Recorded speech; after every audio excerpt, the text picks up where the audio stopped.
विपक्ष का काम ही है आरोप लगाना और सत्ता पक्ष का काम करना, अपना कार्यों में अक्सर रहना और ये कहना है पोटका के विधायक संजीव सरदार का।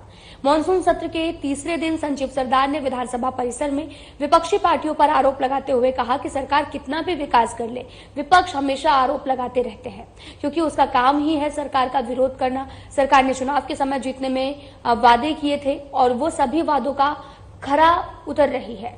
और साथ ही खासकर अपनी विधानसभा पोटका की बात करें तो उन्होंने ये भी कहा कि मैं चुनाव में जितने भी जनता से वादे किए थे 100 में से 95% कार्य को पूरा किया हूं। हमारे संवाददाता विकास सिन्हा ने पोटका के विधायक संजीव सरदार से सीधी बातचीत की है। क्या कुछ कह रहे हैं आपको सुनाते हैं। जेएमएम के विधायक संजीव सरदार जी जानेंगे कि आखिर इस तरह के लगातार विपक्षी पार्टियां आरोप लगा रहे कि सरकार ने जो भी अपने मैनिफेस्टो में लाया था चुनाव के बाद वो कोई काम पूरा नहीं किया। देखिए, विपक्ष का काम है पक्ष के सरकार का विरुद्ध में बोलना। आप देख लें, झारखंड में जब हमारे सरकार आए वैसे कोविड काल के रहने के बाद लॉकडाउन अनलॉकडाउन रहने के बाद उसके बाद माननीय मुख्यमंत्री जी ने कोई एक ऐसा योजना झारखंड प्रदेश में लाए हैं जो कि झारखंड के इतिहास में पहली बार। अब बताइए कि पहले कोई भी ग्रामीण स्तर से लोगों को इलेक्ट्रिक विभाग में बिजली मिलता था, लाभ मिलता था नहीं। अभी देखिए, कोई गरीब व्यक्ति अगर जाए तो उसको 200 यूनिट बिजली इलेक्ट्रिक विभाग में भी झारखंड का इतिहास पहले इलेक्ट्रिक 200 यूनिट मिल रहा है उसको। साथ ही पहले गांव घर में कोई बुजुर्ग लोग आशा निगाह देख के रखता कि हम 60 साल हो गए, हमको कब सरकार की व्यवस्था हमको मिले, क्योंकि कोई एक पेरेंट्स परिवार के लोग होता, गार्जियन देख नहीं पाते थे। तो उस समय क्या होता था, कोई आदमी जो व्यक्ति पेंशनधारी देहांत होगा उसके बाद उसका बदले में लिया जाता था। वर्तमान माननीय मुख्यमंत्री के जो सोच था, जो कोई भी व्यक्ति सर्वजन पेंशन अंतर्गत जो भी 60 उम्र हो गया उनको देने का काम किया। और वैसे हम तो अपना विधानसभा का बात करें, हम कम से कम नहीं होगा भी तो सर्वजन पेंशन योजना और जो 50 साल की उम्र हर महिलाओं को और ST/SC बुजुर्गों को कम से कम 60,000 लोग प्राप्त। 5 साल का जो कार्यकाल पूरा होने जा रहा है पोटका विधानसभा की अगर हम बात करें तो क्या लगता है कि कौन सा योजना आपके विचार में अभी तक रह गया, मन में था कि ये होना चाहिए था, नहीं हुआ? हमारा विधानसभा अंतर्गत 90 जो चुनावी वादा किए थे 99% जो चुनावी वादा के तहत हम लोग कर दिए। जैसे कि सबके घर घर पानी मिले, शुद्ध पानी, इसलिए 34 के 33 पंचायत डुमरिया में और जमशेदपुर में इसके लिए योजना कार्यरत है। हॉस्पिटल नहीं था, हर हॉस्पिटल था लेकिन उसका बेड की व्यवस्था नहीं, तो 30 बेड का 2 प्रखंड में वो भी व्यवस्था करवाया गया। साथ में वैसे पथ नहीं था जो शहर को जोड़े, डुमरिया से उड़ीसा को जोड़े।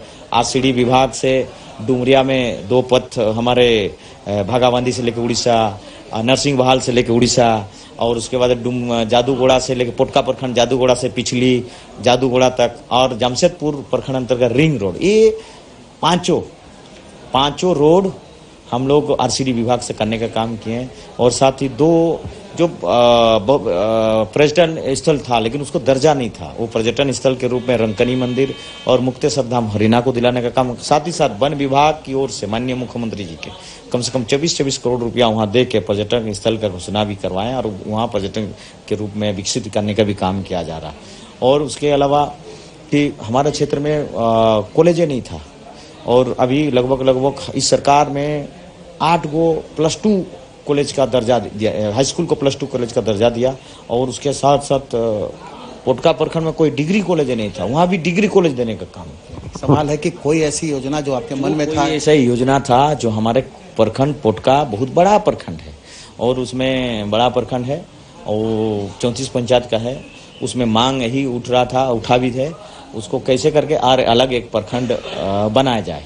और ये अलग प्रखंड के लिए हम लोग माननीय मुख्यमंत्री को दे दिए हैं कि नया सर्कुलर में नहीं है नया प्रखंड, लेकिन सर्कुलर में कहें कि सर्कुलर में जैसे बनता है तो नया प्रखंड के भी हम लोग घोषणा कर रहे हैं। अंतिम सवाल, भाजपा के लगातार आरोप है झामुमो के जो भी लोग झामुमो के मतलब जो सत्ता पक्ष है वो इस कदर मतलब चूंकि जनता के बीच में अब नहीं जा सकती है, उन्होंने जो वायदा किए थे पूरा नहीं किए, इसलिए वो घबरा रही है और सदन में वो सवालों का जवाब नहीं देना चाह रही है।